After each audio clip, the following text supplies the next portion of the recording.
Buckethead hat! Atis, it's Tuesday, December 14th, year of our Lord, 2021. And I'd like to start today's show off by saying that God is good all the time. And as my nephew says, and all the time, God is good. Hey man, welcome to Fearless, the hardest hitting show on the airways. He's the captain, Jason Whitlock, and I'm your thrill sergeant, Uncle Jimmy.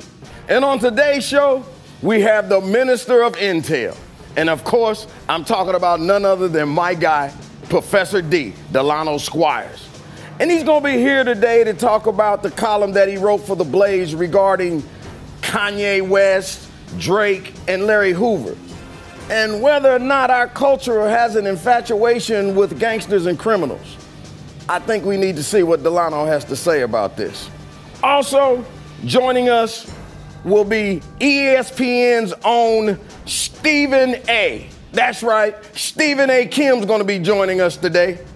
He's gonna be talking to us about Steph Curry going for his record and whether or not there's some actual magic going on in Madison Square Garden. See, y'all, I don't know if you realize it or not, but Steve Kim is like the soy sauce of this show. He just makes everything good, and that's why we love him. So anyway, it's that time. It's my favorite time of the show, as a matter of fact. It's Mr. Finger time. It's time to hit the like, hit the subscribe. While you're there, hit the share. And you already know what he wants, so give it to him. Hit the 5 stars, not 4, not 3, not 2, not 1. You know why? Because Jason calls those appetizers, and they mean nothing to him. Anyway, run over to the top, blazemedia.com/fearless, and check out this gear. Find out why Uncle Jimmy looks so fly. Why? It's simply because of the gear. Anyway, go over there, make your purchase, get you some of this Fearless Army swag. Here it is, y'all. It's that time. It's the man that strikes fear in the buffets everywhere. It's the man that loves it when you're calling Big Papa. He's my guy, Jason Whitlock. You meant to say Big Whopper. Yeah, but you were standing here. I didn't want you to get mad. Oh.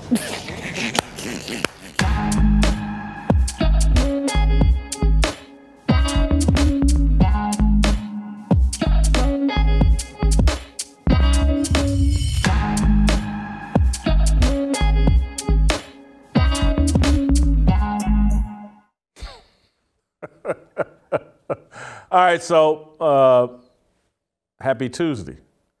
And I got a little fire that I want to start that Delano's going to come in and pour some gas on this fire that I'm going to start. There's going to be a little synergy between Delano and I and what I kind of want to talk about. I think it segues perfectly, sets up a conversation with Delano. Delano wrote a piece about Kanye West and the district attorney in Philadelphia, Larry Krasner, and how we've become infatuated with criminals and criminal justice reform. And all of our sympathy is for criminals. And we've turned criminals into victims. And this is all an outgrowth of kind of where I want to start the discussion.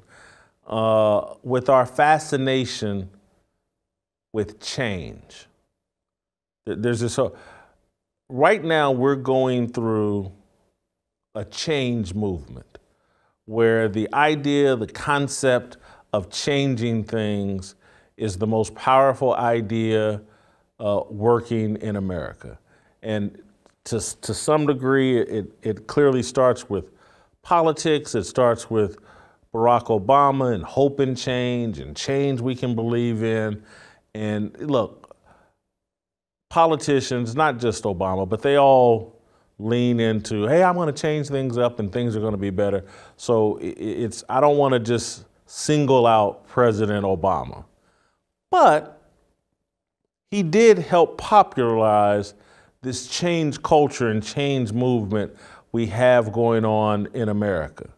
And one thing I've been asking people of late is like, what's your solution? I hear you talking about change, but I don't hear you talking about a solution.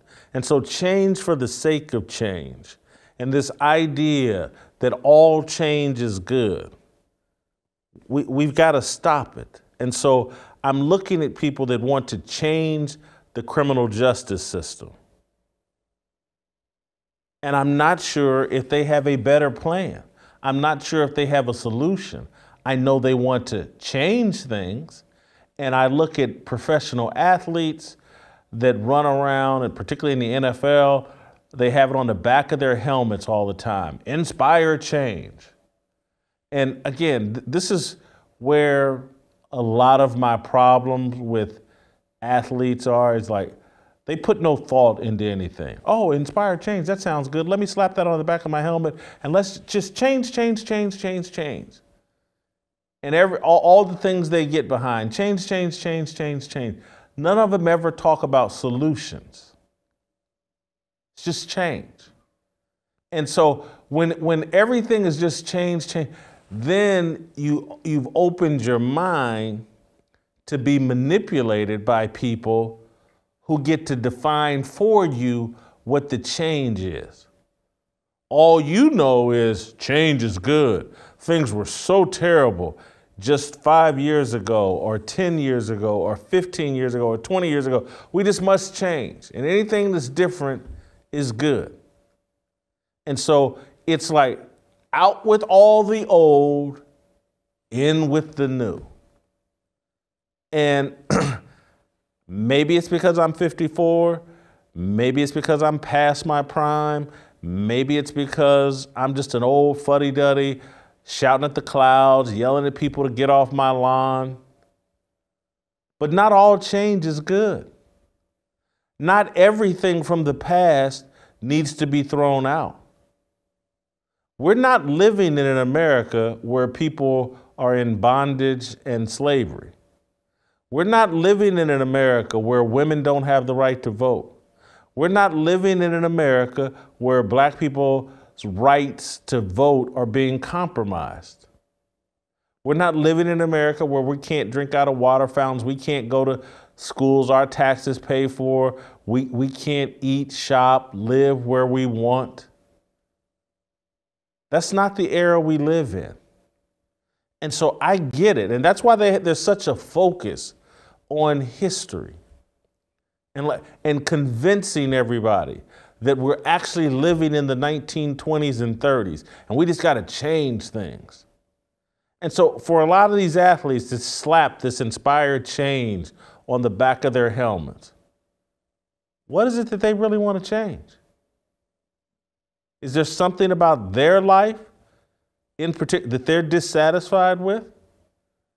Is Patrick Mahomes dissatisfied? Has he been discriminated against and he's only got a contract worth $500 million?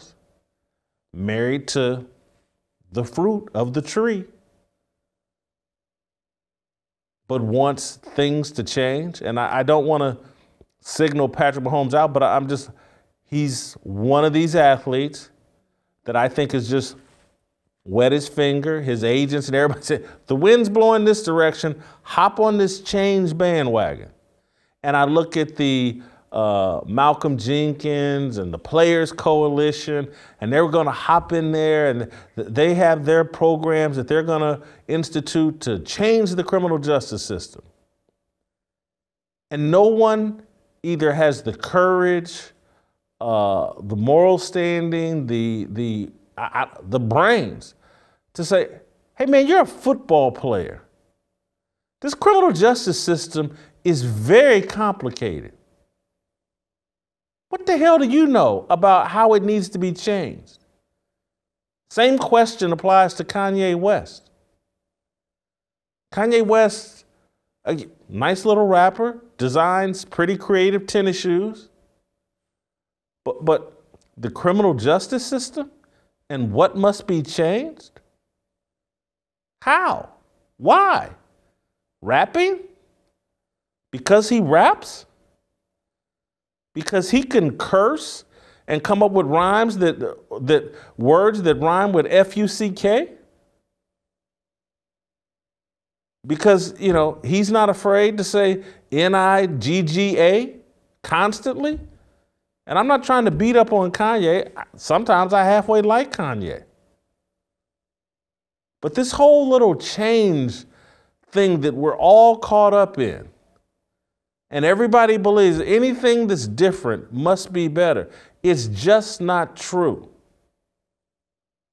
And there must be, TJ Moe talked about it last week, talking about Bill Belichick.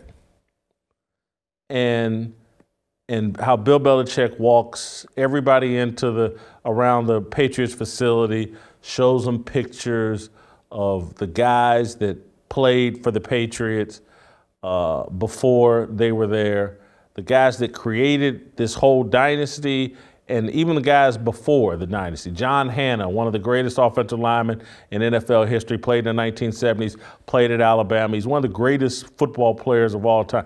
I'd put him in my top 10 list of football players of all time. Played for the Patriots.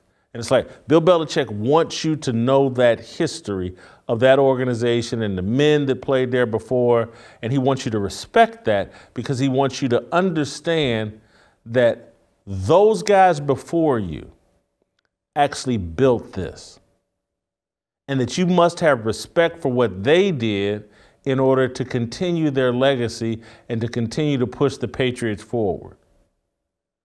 And we have been convinced here in America that everybody before us was dog doo-doo and unworthy of respect. And the systems that they put into place that allow us to live in the greatest country on the planet. People beating down doors and people walking from other countries, walking through Mexico and everything to come through our southern border. People in Africa trying to get into America, desperate. We didn't build that. The people before us did. And we should respect them. And we should respect what they did to make this country the envy of the world. And then from that respect, if there are things that need to be tweaked and improved, let's do that. But let's also come up with solutions, things that will make things better. And so we got this thing going on now with this bail reform and defund the police, and criminals we should all be sympathetic towards them. That's the change that's being promoted, and it's not improving our country. It's making us more unsafe. Violent crime on the rise all across America. People not the celebrities who live in gated communities, not the professional athletes who live in gated communities and can hire their own security, but the real people, the great mass of people living in neighborhoods, working inside their communities. They're not as safe as they used to be. Criminals have control of our streets and our criminal justice system. So all this change that we're promoting, it's not working out for the great mass of people.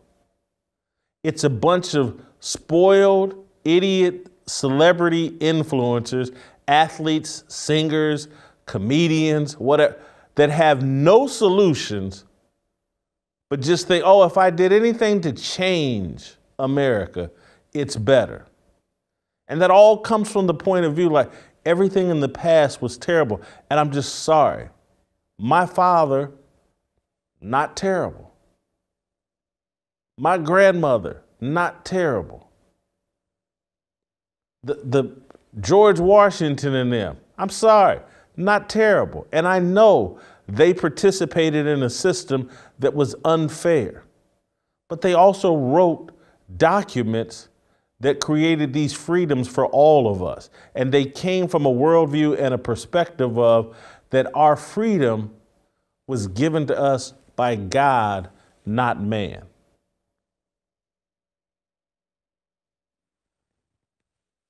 I think I've set up Delano to expound on the column he wrote today about Kanye West and his support of Larry Hoover, the founder of the Gangster Disciples in Chicago, Larry Krasner, the DA, the district attorney in Philadelphia, who's setting all these criminals free, and the kind of chaos they're seeing in Philadelphia.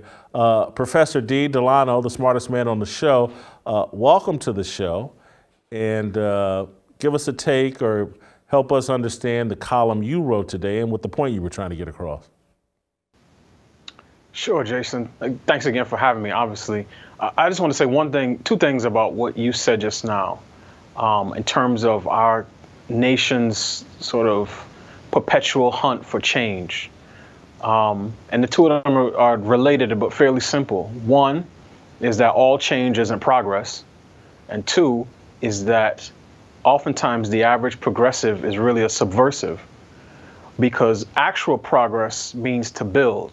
Right? So just think of how you would construct a house. You have a foundation and you put up walls and you have floors and you do, sort of infrastructure, and then you build on top of what you've already built. But the change that these people are pushing for is actually subversive. It means to erode and destroy. So the people who run around saying that they're progressive but fight against the nuclear family, fight against the notion of traditional marriage, or even the fact of gender being a real thing. And, they would say that the term gender binary is a pejorative or an insult. These are people who can't build anything. All of the changes that they say that they seek are meant to destroy, to tear down what has been for things that they have yet to define. And I think that really hits at what you were talking about, and really at the main point of my column, which was to say that Kanye West and Larry Krasner represent both the impulse towards change that exists in pop culture and within public policy. Obviously Kanye West is a global icon.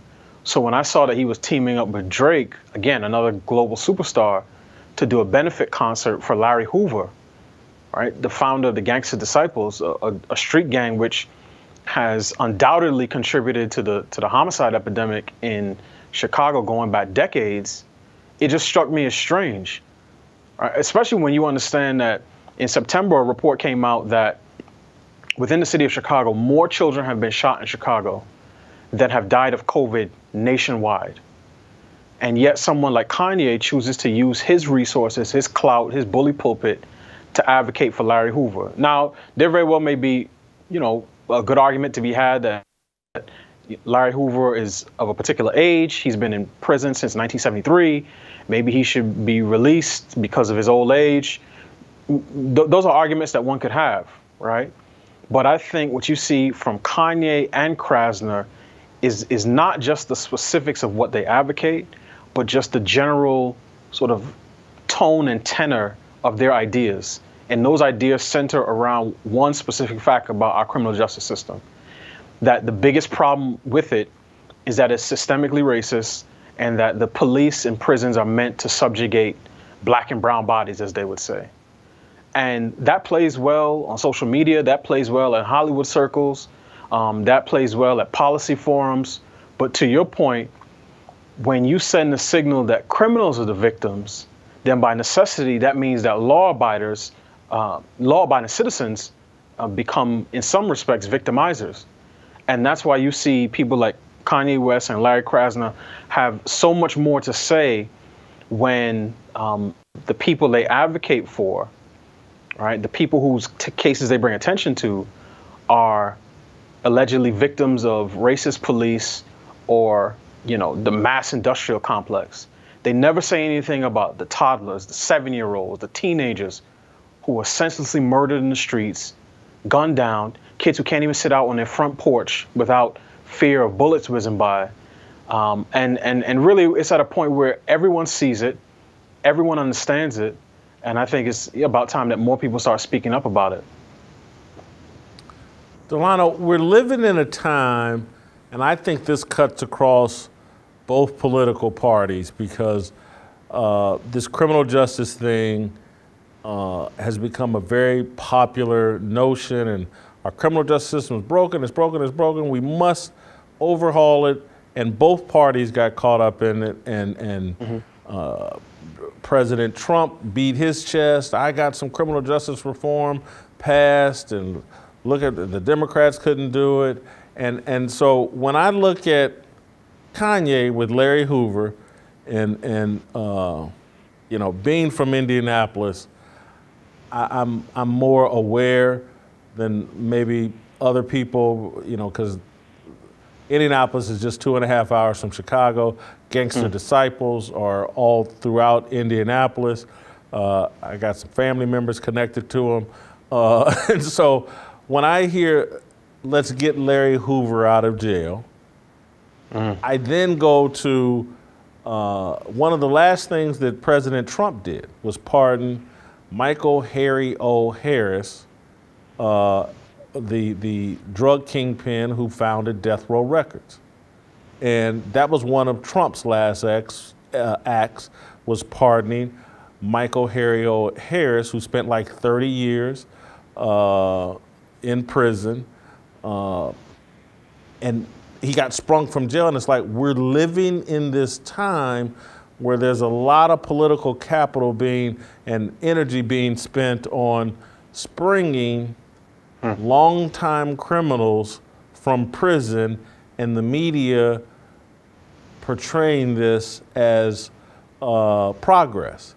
And it just, I'm telling you, when I look at what's going on in America, from the smash and grabs to bail reform, it's like, wow, the criminal element's influence over American culture has never been stronger than it is right now. And some people, I may sound naive, because some people may go, hey man, in the 1920s, the 1930s, the mafia, the Italian mafia did this or that, and Joseph Kennedy, he was connected to the mob, and he got his son elected to the White House.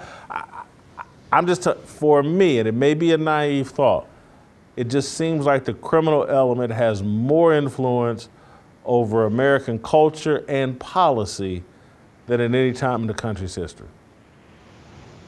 I mean, I think your analysis is spot on. So I'll say a couple things, right? I think that, as I said, it's certainly worth debating whether a person who has served 30, 40 years of a prison sentence should have their case reconsidered. And I think each of those cases should be judged on its merits. Because the fact of the matter is, and I'm saying this according to Bureau of Justice statistics data, even the average murderer doesn't serve out their entire sentence. I want to say the average murder conviction may serve about 20, 25 years in prison. But people typically serve shorter sentences than what they are actually given when it comes to state prison. I can't speak as much to federal prison, and obviously that's the part that, you know, President Trump and presidents before and after him have more control over. But I'll say this: part of it, of the problem, is the incentives and the messages that people with public profiles send to the citizenry, the mass public, when they decide to take on and champion certain cases.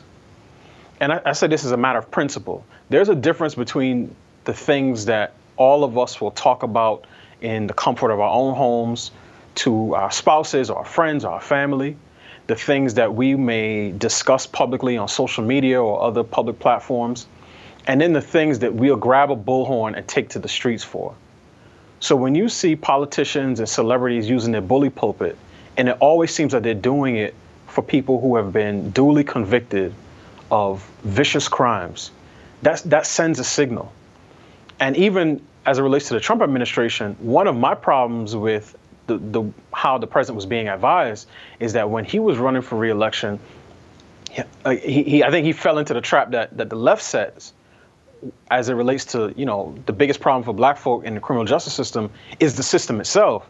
So he touted the First Step Act and said nothing about Operation Legend, which was a federal task force, including the ATF, the FBI, Department of Justice, focused on 9 cities that had some bad street crime problems, including, Chicago, I want to say St. Louis, and a couple other cities.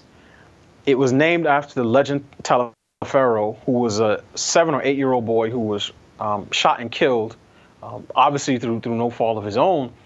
And that task force, I want to say, had over 6,000 arrests in a period of about 6 months for very serious drug offenses, carjacking, and I want to say over 450 murder arrests. So that's the sort of thing that actually makes a dent in the street crime problem that we have in this country. But our ruling class has its priorities so out of order that they spend more time talking about fake hate crimes than real street crime. And that's one of the biggest problems that we have right now. They're sending all of the wrong signals and all of the wrong incentives, and people pick up on it. Because as a parent, and you don't even have to be a parent, you just have to observe people parenting to understand this. If you're in a grocery store and you see 2 kids break down and have tantrums in 2 different aisles, and in the first aisle, you hear a parent, telling the child, well, I know you're upset. Okay, just tell me whatever you want and I'll get it for you. And then the next aisle, you see a parent looking at the kid like they've gone crazy and say, are you finished? Because we're not doing this today in this grocery store. So you need to get up, wipe yourself off, figure out what you want to do with your life, and let's, keep shopping and we're going to go home. One parent chooses indulgence. The other parent chooses correction. You don't have to know anything about these people. You don't have to know their demographic background, where they went to school, what they do for a living. You already know, based on how they handle their children, which one of those kids is more likely to continue their behavior. And that's why I mentioned sort of the biblical reference, and particularly in the Old Testament, which sounds very harsh to readers who are not necessarily familiar with some of the stories. Whenever it talked about the Mosaic law and the penalties for sin, which oftentimes were death, part of what it said was, do this to purge evil from among you, and all of Israel will hear and be in fear. And the lesson is clear. You have to address sin early on. You have to address evil and wrongdoing early on, quickly and consistently, so that people understand that it's not going to be tolerated. Because if you don't, it's going to spread. And going back to the parenting example I gave, that little kid who's 4 years old, who's acting a fool in the grocery store, eventually they turn 10, and then they turn 14, and then they turn 17, and then the parent is going to end up on Maury Povich begging Maury to get a drill sergeant to get their kid back in shape. And anyone who's ever parented a child knows that the things that you don't address at 3 and 4, you're going to have to deal with at 14, 15, and 16. Delano, we'll end on this note, but the other thing where I'm headed mentally is the whole racializing of all conversations. Black justice, black this, black that. I'm at a point of frustration where anything that I hear that's prefaced as black, I hear it as a distraction from the truth, and it's like I have a Christian agenda, and that's it, and that doesn't take into an account skin color, because I think it's that superficial, and I think that race has been turned into a tool to distort truth. And that's why I'm at the point where it's like I'm rejecting all racial arguments, because they have turned it into something evil in my belief, and so seeking criminal justice reform for Larry Hoover, all the bail reform, and letting everybody out of prison. And slap on the wrist for crimes. You ran through all the stuff Larry Krasner looked the other way on, and the criminals turned back around and committed murders or really serious violent crime. I'm just and I've been thinking about this for the last 6 months, probably, just like, man, when I hear people talk about a black agenda or a black this or a black that, all I always think about is like, man, don't you have a Christian agenda? What about your identity in Christ and just looking for people who share your beliefs, your faith, your worldview, as opposed to trying to partner with people based solely on skin color? I just don't know if there's a lot of value there. And I think the last couple of years have shown how empty our ideas around superficial identity politics have become. And I've been clear about this, obviously, Jason, you know this. I've been very clear about my critiques of Black Lives Matter, the organization, right? I've known for quite some time, a number of years, that they were a Trojan horse. They use race, they use the brutalized bodies of black men to advance their true agenda. And that agenda is around all different types of LGBT issues. And that's why of their 13 original principles, they don't use the words police, brutality, violence, man, boy, father, or husband a single time. Now, they talk about being trans affirming, queer affirming, women affirming. They talked about disrupting the nuclear family. So I was already hip to their game. But what our ruling class elites end up doing, and we talked about this all summer, over and over and over again, they use black people in ways that sort of remind me of the movie 300, right? They know that they're a fairly small army, but they're very powerful. So when they feel like they're going up against a much bigger and stronger and more powerful foe, what they do is they shoot their arrows, whatever those arrows are, disrupt the nuclear family, right? Make people think that men can have babies, mainstream birthing persons, do away with any sort of norms of civility and proper conduct. They shoot those arrows at their enemy. And whenever the enemy gets ready to respond, they raise their shields. And they use black people as the shields. Because, and you've said this, they know that if they use us as shields, the people who may want to respond and who see the subversion for what it is are going to be less likely to do so because they don't want to be called racist. And they've taken that strategy and have applied it to every other area in which they want to subvert. And that's why they have women, natural-born women, biological females, afraid to speak out against biological men who are dominating them in high school, collegiate, and Olympic sports.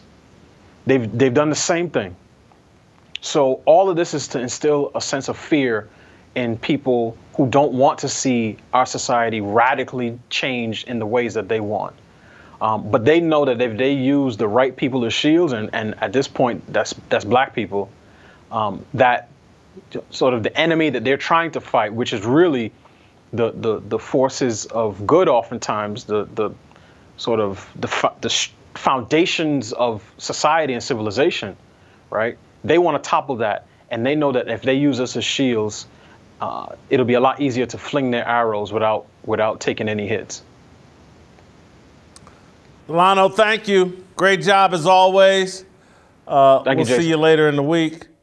All right, let me tell you guys about Sweat Block. For big guys like me, you have to protect yourself from being overly sweaty.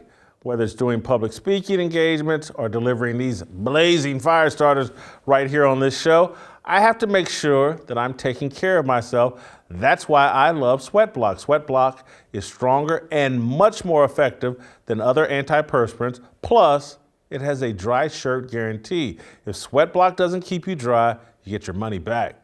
Not only is it doctor recommended, but it's made right here in the good old US of A. If you or someone you love is dealing with this issue, you have to check out Sweat Block. Get it today for 20% off at sweatblock.com with the promo code FEARLESS. That's sweatblock.com. Use the promo code FEARLESS. Support the sponsors and the people that are supporting you and your worldview. All right, go to youtube.com/Jason Whitlock. The Korean co-sell, Steve Kim, X. 모두 다 빨리 박수 쳐 기다리지 말고 서둘러 Reason that I'm back is to feed you raps I see that you are 배불러 So fly All right, welcome back. Time for some Korean co-sell to join the show. Steve Kim, we're going to roll out to Los Angeles and bring in our favorite contributor, Steve Kim, our funniest, most clever, smartest guy I know talking about sports. Steve Kim, welcome back. I want to start with a little bit of controversy that TJ Moe sparked on the show yesterday. We had a discussion about Lamar Jackson and whether he's ascending, descending, declining, reclining, inclining, whatever. And we came up with a little information package about Lamar's last 21 games versus his prior 21 games.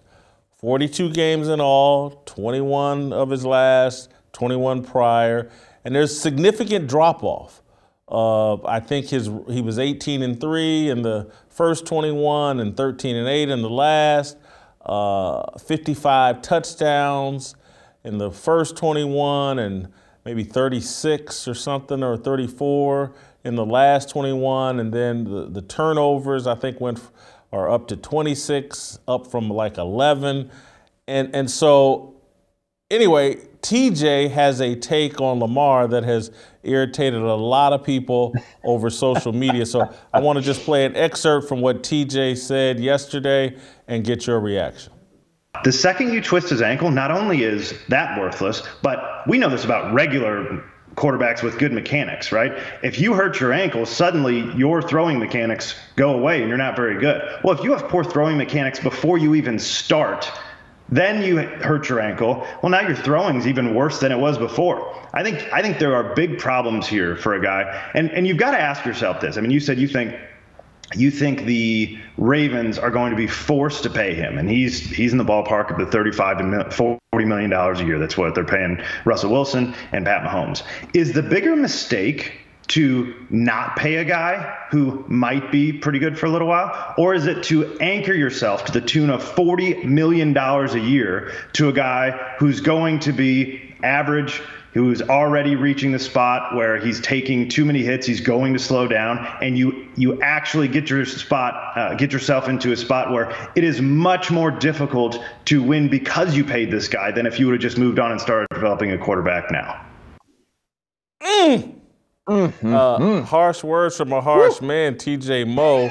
I want to give you, here's an example of the kind of feedback I'm getting over social media. This guy, Marvin West, tweeted at me, they always do these breakdowns when it comes to paying black quarterbacks. Look at all the money they give trash white quarterbacks, and these people never question it this way. And you can't even have the discussion without someone immediately playing the race card and trying to even just shut down the discussion. This is the way quarterbacks are talked about. I, for years, begged the Washington Redskins, then the Washington football team now, don't pay Kirk Cousins. Begged them, don't pay Kirk Cousins. And they kept giving him franchise. I told the Vikings, making a mistake paying Kirk Cousins, but someone says something about Lamar and all hell breaks loose, or all racial hell breaks loose. Anyway, I've rambled enough. Your thoughts? Well, Jason, first of all, Cousins, he didn't like that. He didn't like that. With that said, you make a very interesting point. I remember about 2 years ago when Lamar won his MVP and then they got beat down in the playoffs. I said, look, Lamar has a high upside, but he has to evolve. And there were a couple of people just like Marvin that said, what do you mean by evolve? Why do you use that word? And I just decided, you know what? You're an individual that can't be reasoned with. Everything is racialized to you in your lens. I'm just going to mute you. But what did I tell you about a month ago?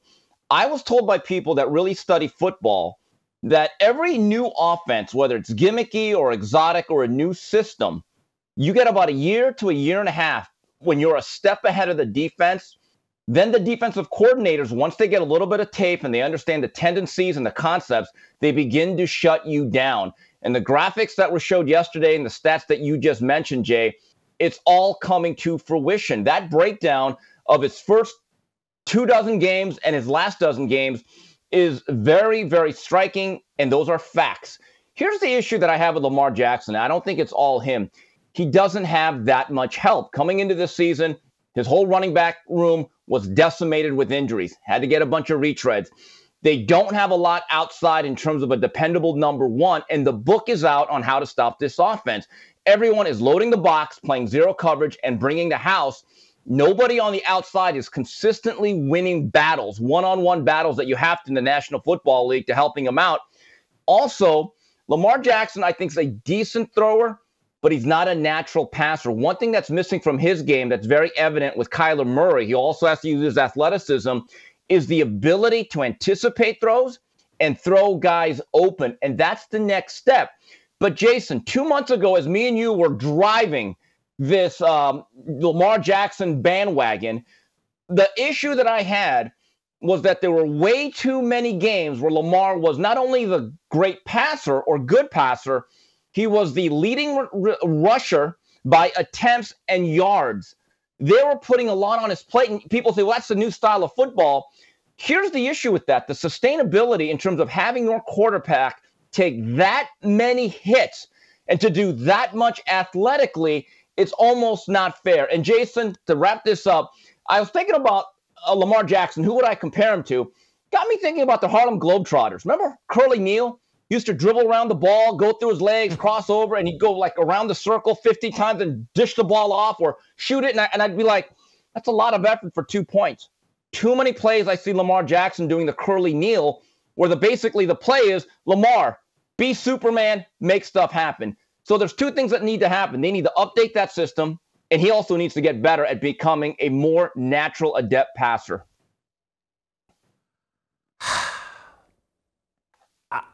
This is tough for me because I'm really having to turn course right in the middle of the season because 4 games ago, I was out there championing like, hey, man, give him the money. He's going to be rock solid and a star for the next 4 to 5 to 6 years.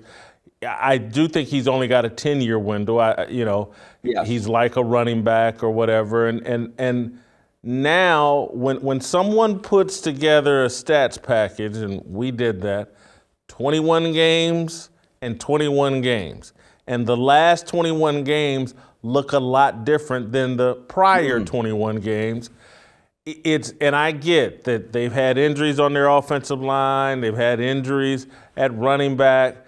But this whole thing about he doesn't have stars at wide receiver, I don't think that's ever going to be a fixable problem.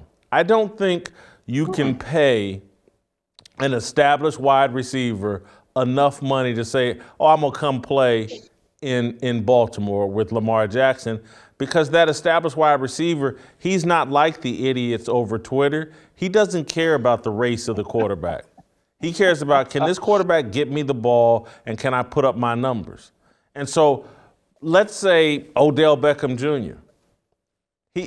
He's not going to Baltimore because he wants to be fed the ball by a Matt Stafford or somebody with one of these Canon laser arms, very accurate. He's just not caught up in the racial narrative. So I think it's very hard to get an established wide receiver to come there as a free agent. And then I think for a rookie wide receiver, it's a little bit difficult to develop him into a star wide receiver in that offense that's so run heavy. Lamar loves to throw to the tight end, and he likes to throw deep balls to Hollywood Brown, on occasions. But again, if you want to go be a Julio Jones in his prime, or DeAndre Hopkins in his prime, or Larry Fitzgerald, you're just not going to do it with Baltimore, with Lamar Jackson, with Greg Roman calling plays. That offense is about Lamar Jackson and exploiting him in the running game and him doing enough in the passing game for you to win. And so I just don't know if he's ever going to have all the right pieces around him. Jason, this is a economic dynamic that exists for every quarterback of race, creed, religion, and every organization. When you hit on that rookie quarterback, and for the first 4 years, you're on that rookie salary where it's relatively cheap for that position, that means economically you could fortify every other position, and that gives you a leg up. That was certainly the case with Russell Wilson as a third-round pick, where all of a sudden that team in Seattle had a lot of depth. Then it comes to the second contract where you have to pay everybody, namely the quarterback. Then your budget changes. So that's the question that Lamar has. How much does he actually care about winning and his legacy? Does he want that $45-50 million at the expense of getting other complementary parts? Or does he want to say, you know what, let me take a bit of a discount. Again, that's a relative term. And let me have the ability to have my organization surround myself with some pieces that are really going to help me. I mean, Jay, didn't Tom Brady for years play a little bit below market value to make sure that he put himself in a position that the New England Patriots every year would win anywhere from 11 to 13 games? He had the ultimate trust in Bill Belichick and the right organization, and you're right, he did that. I just think, as I go back to the clip we played yesterday about Tom Brady and him talking about how the game has changed and it's easy and it's not, I just think it's hard to find quarterbacks or any professional athletes who are as self-aware as Tom Brady. Tom Brady had a plan, and he executed it unbelievably in New England. And you're right, he played for a little less because he wanted to win all these games. And I think it was TJ Moe talked about Tom Brady has the desire to go down in as one of the greatest athletes of all time, not football players. He wants to be in that conversation with Muhammad Ali and Michael Jordan, that his greatness transcends his sport. And he's done it by winning 7 Super Bowls and always having a chance to win a Super Bowl over the course of 22, 23 years now.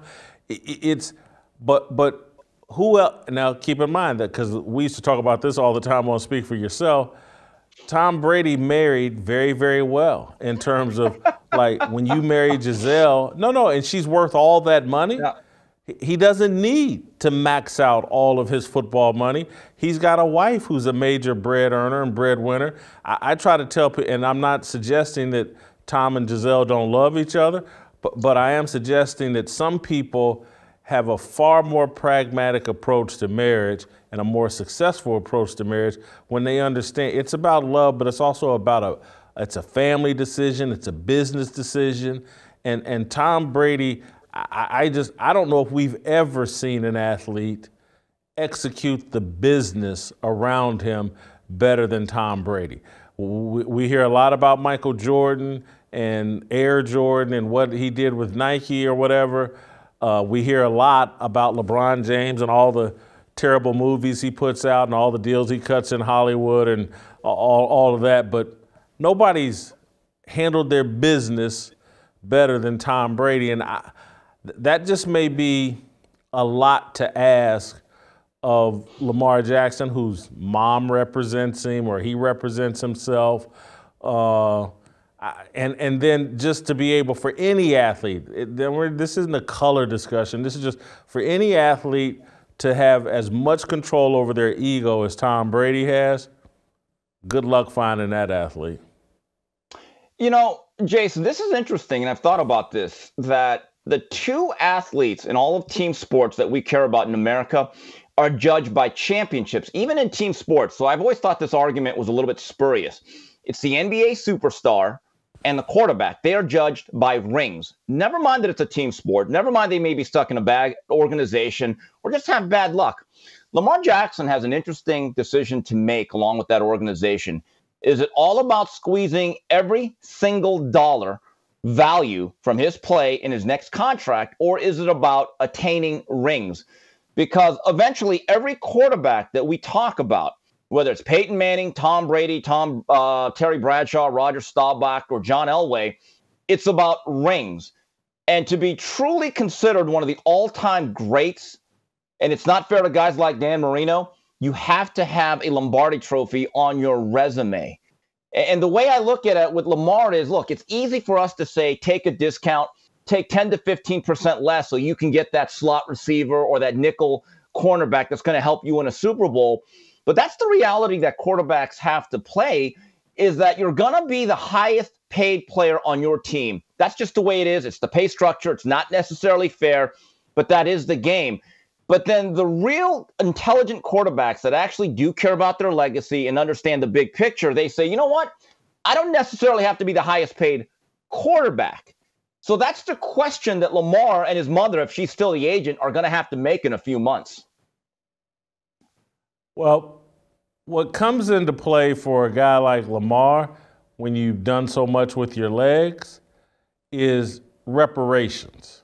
And what I mean by that is, like, when he was MVP of the league and clearly the best player in football that year, he got paid $3, $4, $5 million. I'm not sure.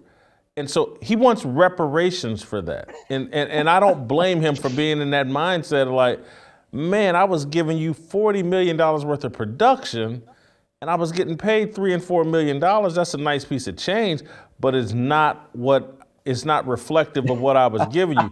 So it's not just about the money in the future. It's what he believes, and I think somewhat justifiable. Is like, man, y'all got over on me these first 2 or 3 years. I was winning these games, and John Harbaugh, you got a contract off of these games. And so y'all owe me reparations, and that's why I want 30, 40 million bucks, and that's why I'm not willing to settle for 28 or 32 million or something below market value. Well, okay, I didn't realize in his MVP year we should have started a GoFundMe campaign for him. But let's take a look at Patrick Mahomes, who he is going to be. That's the modern day Brady versus Manning, in my view. Okay, whether it turns out that way, maybe Kyler Murray has something to say about it, or Justin Herbert, or the kid up there in Buffalo, Josh Allen. But here's the issue. Patrick Mahomes had the same type of arc, except he has a Super Bowl. And what did he do last year, Jason? He signed a long-term deal that I believe, looking at the pay structure and what the future NFL salary cap is going to be, there's a very good chance by the 6th or 7th year or sooner, that deal might be obsolete and he might be, quote unquote, underpaid. And you know what? He seems to be good with it, because it seems to me, judging by some of the comments he made that I researched when I looked at Mahomes' contract, he said, you know what? I get paid what I want to get paid, but I want to win. So again, Lamar Jackson, he has some decisions to make. You're going to get paid. The question is, how much are you willing to take to actually win? All right, the Rams shocked me last night. They did a pretty good job of handling the Arizona Cardinals. Somehow Kyler Murray ran and threw all over the field, 400 and some odd yards, but couldn't get it into the end zone. No touchdowns for Kyler Murray. Are you buying that Rams performance, or do you think the Rams have re-stamped themselves as a Super Bowl contender?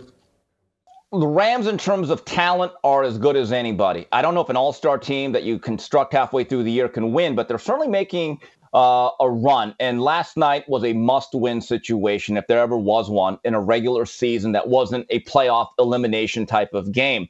But as I'm watching that game, Jason, it's funny. When Kyler Murray had those 2 terrible interceptions that accounted for about a 14-point swing, I thought of you and Skilo, because of both of those interceptions had to do with his height. And I know you're not a big fan of short quarterbacks, and I kept thinking to myself, that old Skilo line, I wish I was a little bit taller.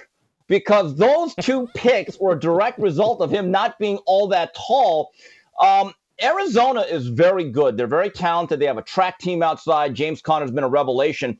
But last night was a Rams-style football game. They were the bigger, stronger, more physical force, and they slowed the game down just enough. And I mentioned this on Twitter.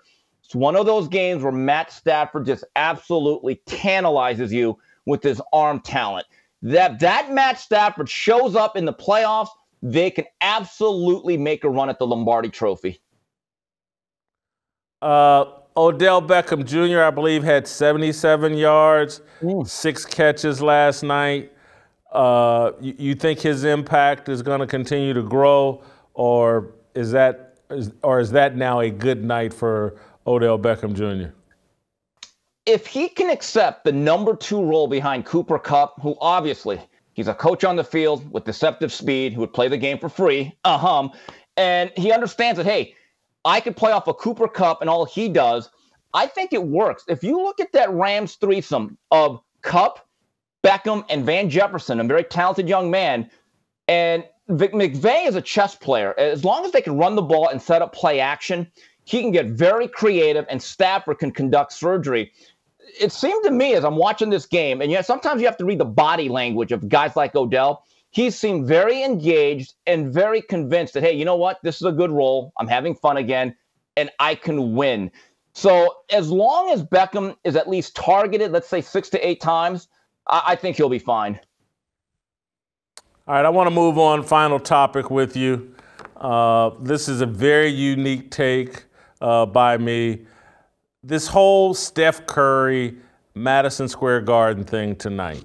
He's going after the three-point record, most 3 points in a career in the NBA, and everybody's making a big deal. Oh, he's doing it in Madison Square Garden. Oh, my God, you got to tune in. It's at Madison Square Garden. Steph Curry, oh, what a historic moment at Madison Square. I don't care about Madison Square Garden. I think it's overhyped. Yes, it's the basketball arena in New York. Yes, Muhammad Ali fought Joe Frazier there in the 70s, and it was, the first fight, the first Ali-Frazier fight. Hey, hats off. That was a big deal back then. Last 20 years, what has Madison Square Garden really hosted? Why has it mattered? I don't know. It just annoys me that they're going to make this big deal. Oh my God, it's at Madison Square Garden. Oh, what the most incredible place to perform. I don't think it is. They act like Madison Square Garden is Wrigley Field, and it's just not. Wrigley Field, I get it. It's a special place. It's in a special neighborhood. People packed that thing for when the Cubs were terrible. They packed it. Now the Cubs are good. I get it. Wrigley Field makes sense to me. Madison Square Garden doesn't. Am I crazy? I want to go a couple different directions. You must have woke up this morning saying, let me piss off New Yorkers. And instead of saying that their pizza's overrated or that their hip-hop performers are not that good, I think you went with this one. Yeah, and so here's the issue with the Garden as compared to the Wrigley Field. I don't know how many people know this, but that's actually not the original Garden. That's actually about their 4th version of it, and that's the one that has existed since 1968. It's a special place for boxing, I will say that. When I go there for certain fights, when there's more than 10,000 people, there's a certain energy, electricity, and atmosphere that simply does not exist. Stop it, Steve. Stop it. Stop it. It's the truth. Steve. What? Steve, okay, let me ask you this. As a boxing guy, if you have a choice between seeing a great fight at Madison Square Garden or Circus in Las Vegas, or Circus. Any place in Las Vegas, a fight in Vegas versus a fight in New York, stop it. Oh, Jay, let me just a couple things here. Well, you are so wrong. I only go to Circus to win stuffed animals, okay? But the fights in Vegas are kind of boring. Nobody shows up till about 30 minutes before the main event. It's a stale atmosphere. When there's a truly big fight at the Garden, especially when there's a Puerto Rican fighter, I'm just telling you, it's different. And the most memorable boxing event that I've ever covered was 3 weeks after 9/11. Bernard Hopkins against Felix Trinidad, September 29, 2001. I will never forget how breathtaking that whole event was and how scared everyone was of that something might happen that night. Now, with that said, I agree with you in this sense. If Steph Curry broke the three-point record at the Staples Center, or whatever it's called now, or the Rose Garden or Conseco Fieldhouse, does the record mean any less?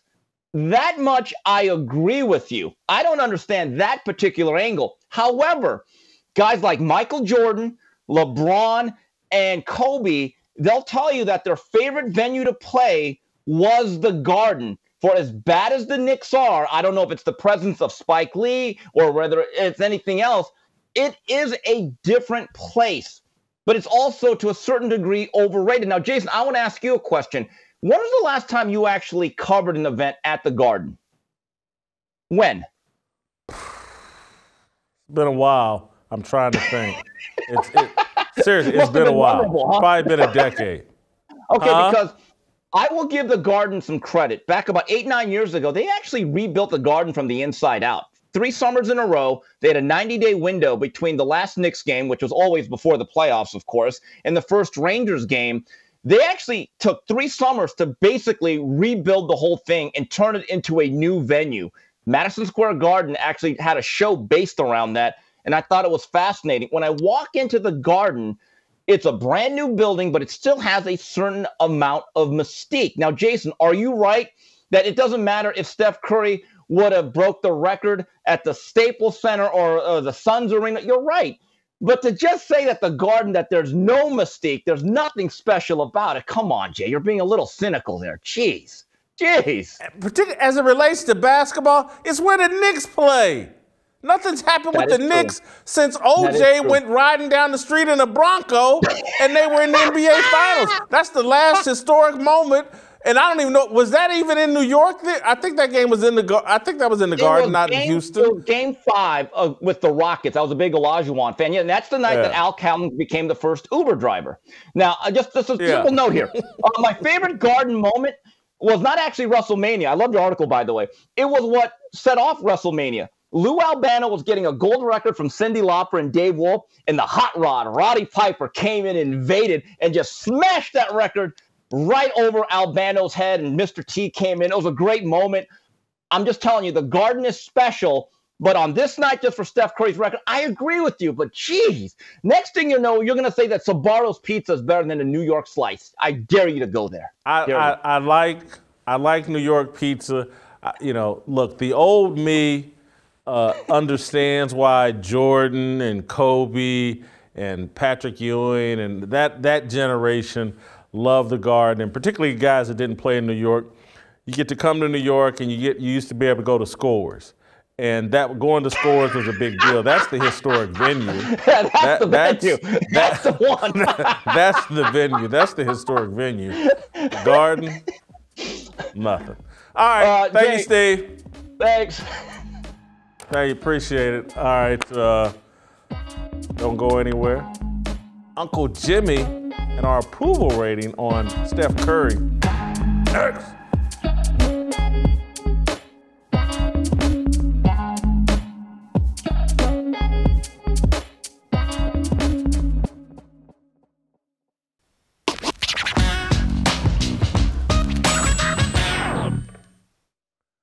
All right, welcome back. My favorite part of the show. Just because I'm here? Man, I'm glad to hear you say that. It's taking you long enough to admit that. It's awesome because you get to review my work. Oh. My work is incredible. And so I just get to kick back and listen to you. You want to hear me say it again? Yeah, just how great I was. Just tell you how great you were. Yeah, and so, I was awesome today, though. Go ahead and review. You do understand that what you're doing is against the law. It's kind of like pleasuring yourself on an airplane. It's not against the law, but it's kind of frowned upon, right? You need to cut that out, man. Well, that's, again, Jim, all I'm doing is turning it over to you so I don't have to. You can. All right, just let me ask you this. Just let me ask you this, and I'm very serious about this. Do you not feel some sense of unfairness that God would give you so much, but then give some people at other networks so little? Jim, I've thought about that. Why was I given so much talent and the ability to talk and see things that others couldn't? And, it's because I stayed prayed up. Mama Lovey and my mother, they just did a lot of praying on me. And so So it's not because of any work you did particularly. No, it was because of what Mama and Grandmama did. Yeah, definitely. Hey, man, hot show today, man. I love Delano, honestly. And if I was you, I'd worry about that brother, man. Delano do you remember E.F. Hutton? Yeah, when he speaks, people listen or something. So do Delano. Yeah. That's Delano. When Delano talks, people listen. Yeah. You know what, though? The only advantage Delano has on me. He looks good? Well, he's got a good-looking wife? The family? You're almost in the same lane, but if I lose an additional 3 to 5 pounds, 100, I'll be. I'm sorry.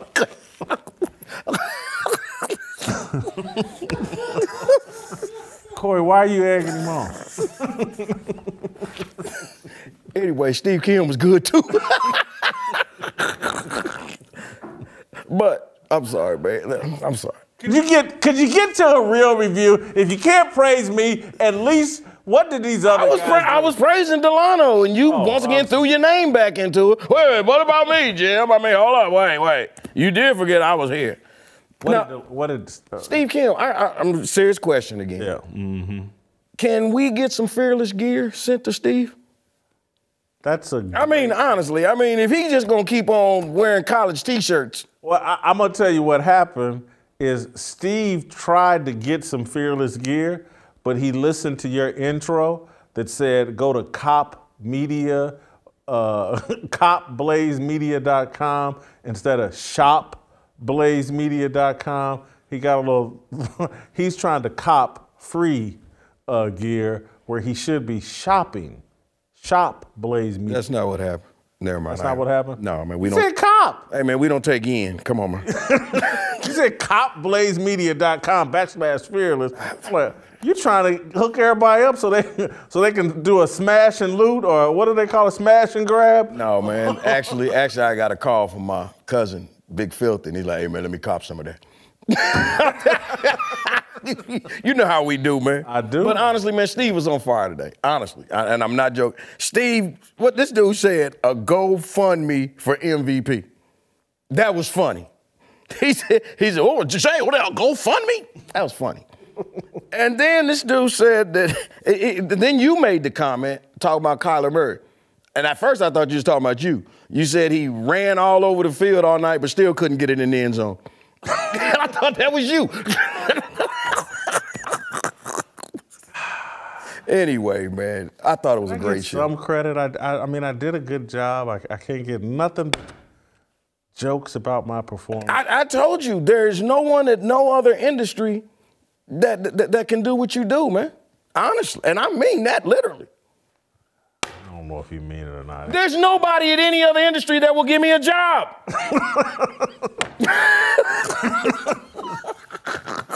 That's a little close to the truth, man. so close to the truth, it ain't funny. Come on, man. All right, let's get to the approval rating for Steph Curry. He's going for the three-point record. Ray Allen holds it. I think Reggie Miller Shuttlesworth. Reggie Miller should hold the record, but he doesn't. But anyway, he's going to do it at Madison Square Garden, which is supposed to be a big deal. I don't see it as a big deal. But anyway, I like Steph Curry. And so in job performance, the Golden State Warriors, they won again last night. They beat my Pacers. I think they're 21-5 or 22-5, something crazy like that. His job performance off the hook, I give him a 24 in job performance. Well, I was going to give him a 24 also, but since you said they beat the Pacers, I'm giving him one more. I give you 25. He ain't in first place. Come on, man. Character, I think look at this. We kind of agree. Character, I give him a 20. He's a high character individual. Comes from a great family. He's got his wife calmed down. She hasn't made the news, in a solid year. Well, I'd say you said that. I gave him a 20, but in my opinion, he just let his wife just talk a little bit too much for my personal satisfaction. When's the last time you heard from her? I ain't heard from her in like at least 6 weeks. Yeah. Authenticity. He comes off as goody two-shoes, but I think in real life he's not really goody two-shoes. Well, I know why you don't like him. I don't dislike him. I gave him a 17. Come on, keep it real, Jason. What? You fair? He ain't a thoroughbred. Yes, he is. He's not. Yes, he is. He a little bit of a thoroughbred. Now, he's a thoroughbred in his voice. Now, you listen to him talk. Oh, yeah, but I get that. I hit them three. He took his voice after his daddy. But he ain't a complete thoroughbred. Stop that, Jason. Look. Him, Obama. No, he's not. Look, Sonya Curry, I think, is half black, half white. But once she mated with Dale, that's thoroughbred. That's nah, man. Nah. He close. He close, but he ain't a thoroughbred, man. You know that. Come on, man. Come on. It factor. I'll give him a 22 in it factor. Kids love him. I gave him 25, just for his mama alone. She left Dale. That kind of broke my heart. Not me. She left Dale and moved to Nashville. Did she? Allegedly. Did she move to Nashville? Is that true? That was the story. Why Sonya Curry lives You really thought I was gone getting surgery?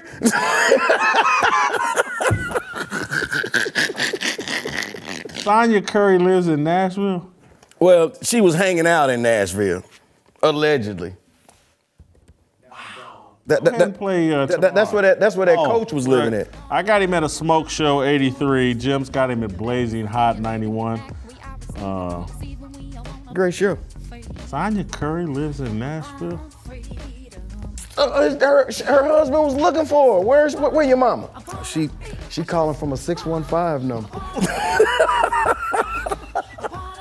Where damn Uncle Jimmy live there? Wow. All right, that's it and that's all. We'll see you tomorrow.